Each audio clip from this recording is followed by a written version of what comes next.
Hey y'all, come look at this.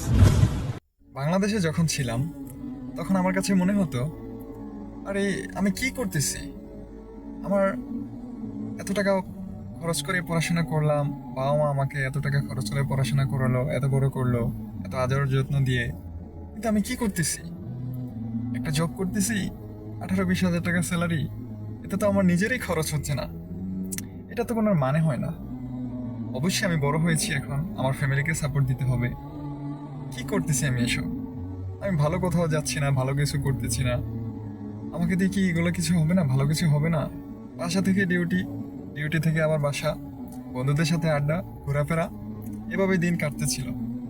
তারপর হঠাৎ করে একদিন একটা ফোন আসলো দালাল মামার কাছ থেকে। সে আমাকে অনেক স্বপ্ন দেখালো। আসলাম অনেক ভালো কিছু করার জন্য, অনেক বড় হওয়ার জন্য, অনেক আরামে থাকার জন্য। ঠিক আছে, এখানে আরামে থেকে যদি ভালো টাকা ইনকাম করা যায়, যেটা আমার নিজের খরচে আমি চালাতে পারবো, ফ্যামিলিকে দিতে পারবো, তো তাতে খারাপ কি? আসলাম, এসে এখন কি হচ্ছে?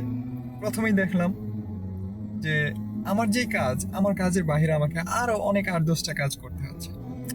তারপরে চিন্তা করলাম, সেই একই তো এতগুলো টাকা খরচ করে এখানে আসলাম, আমি মরুভূমিতে ঘুরতেছি, মরুভূমিতে খাচ্ছি, মরুভূমিতে গোসল করতেছি। আশ্চর্য, এগুলো আমি কি করতেছি? তো জীবনের কোনো মানে খুঁজে পেলাম না। তারপর চিন্তা করলাম যে না, আর এইভাবে হবে না, এখন অবশ্যই আরেক ভালো কিছু করতে হবে। আবার সেই জব ছেড়ে দিলাম, সেই কফিলের প্যারা থেকে বাঁচার জন্য। আবার আসলাম অন্য জায়গায়, এখন সিটিতে। আগে ছিলাম গ্রামে, সৌদি আরবের গ্রাম, এখন সৌদি আরবের সিটিতে আছি। এখানে এসে এখন জব নিলাম রেস্টুরেন্টে। ঘুম থেকে উঠলে রেস্টুরেন্ট, রেস্টুরেন্টের ডিউটি, ডিউটি থেকে আসলে ঘুম, মাঝখানে খাওয়া দাওয়া, ঘুম ডিউটি, ঘুম ডিউটি, এই সার্কেলের ভিতরে এখন ঘুরপাক খাচ্ছি। আর ডিউটির কোনো টাইম টেবিল নাই, কোনো কিছু নাই, এগুলোর মানে কোনো খুঁজে পাচ্ছি না। যখন কাজ থাকে তখন মনে হয় যে আরে এত কাজ ভাল লাগে না, কখন বাসায় যাব। যখন বাসায় যাই তখন ভাল লাগে না, আরে বাসায় এভাবে কীভাবে বসে থাকবো। 1 সপ্তাহ টানা ডিউটি করার পর যখন ছুটি দেয় তখন চিন্তা করি বাসায় বসে কি করব। আবার যখন বাসায় থাকি চিন্তা করি যে ডিউটিটা শুরু হয় না কেন, সময় কাটে না, ভাল লাগে না। তো এইভাবেই চলতেছে।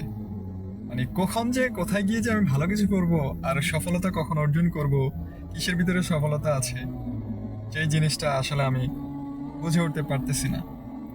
আর এই প্রবাসে এসে তো জীবনের যে মানিটা খুঁজে পেতে চেয়েছিলাম, সেটার থেকে মনে হয় আমি অনেক দূরে চলে গিয়েছি, যা মানে ভাষায় প্রকাশ করা এখন আর সম্ভব না। তারপরে আপনাদের জন্য, যারা সত্যিকার অর্থেই জীবনে সফল হতে চান, তাদের জন্য কমেন্টে স্পেশাল একটা বার্তা দেওয়া আছে, সেটা দেখে নিতে পারেন। Thank you. হালা, মা সালামা।